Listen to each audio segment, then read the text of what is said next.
Une page dorée du football marocain vient de s'écrire à Santiago. Ce dimanche, le Maroc a créé la sensation en remportant la Coupe du Monde des moins de 20 ans face à l'Argentine, favorite annoncée de la compétition. Devant plus de 43 000 spectateurs, les jeunes lionceaux de l'Atlas ont offert au Royaume une victoire historique, 2-0, devenant la première sélection marocaine à décrocher un titre mondial dans la catégorie. Sous un ciel chilien vibrant aux couleurs rouge et vert, Yassir Zabiri a endossé le costume de héros national. L'attaquant a inscrit un doublé décisif à la 12e puis à la 29e minute, scellant le sort de la rencontre avant même la pause.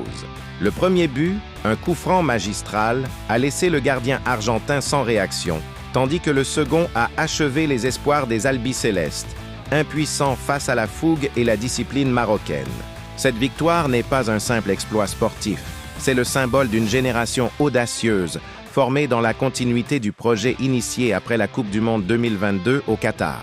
Le Maroc, 4e de ce mondial, puis médaillé de bronze aux Jeux olympiques de Paris en 2024, confirme qu'il est devenu une puissance montante du football mondial. Zabiri termine meilleur buteur du tournoi avec 5 réalisations, tandis qu'Othman Mahama s'adjuge le titre de meilleur passeur.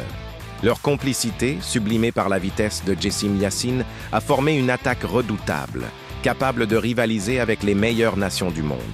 Ce trio magique a symbolisé le football marocain moderne, technique, collectif et audacieux.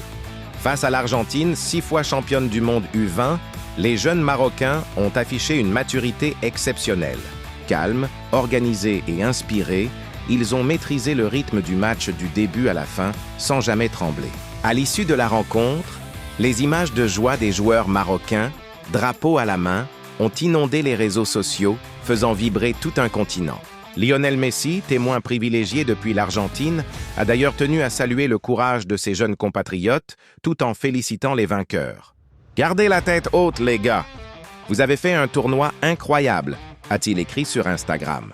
Un message noble, à l'image de la légende argentine, mais aussi un signe du respect que cette génération marocaine inspire déjà à travers le monde. Au Maroc, la liesse populaire a été immédiate. Des milliers de personnes sont descendues dans les rues de Rabat, Casablanca, Marrakech ou Fès pour célébrer ce triomphe. Le roi Mohamed VI a lui-même adressé un message de félicitations aux joueurs et au staff, saluant leur parcours héroïque et leur exploit historique, premier du genre dans l'histoire du football marocain. Ce sacre revêt une dimension symbolique immense.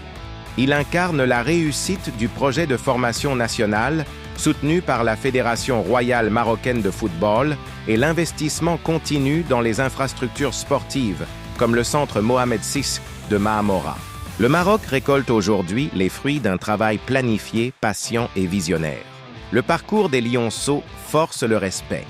Après avoir dominé des géants comme l'Espagne et le Brésil en phase de groupe, ils ont successivement éliminé la Corée du Sud, les États-Unis et la France. Leur victoire face aux Bleuets, obtenue au tir au but, avait déjà mis en lumière leur mental d'acier et leur sang-froid dans les moments décisifs.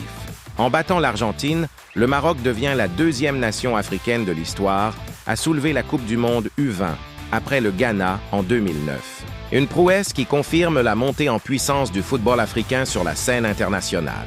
Ce triomphe donne également le ton pour l'avenir. À 5 ans de la Coupe du Monde 2030, que le Maroc co-organisera avec l'Espagne et le Portugal, cette génération promet de porter haut les couleurs du royaume.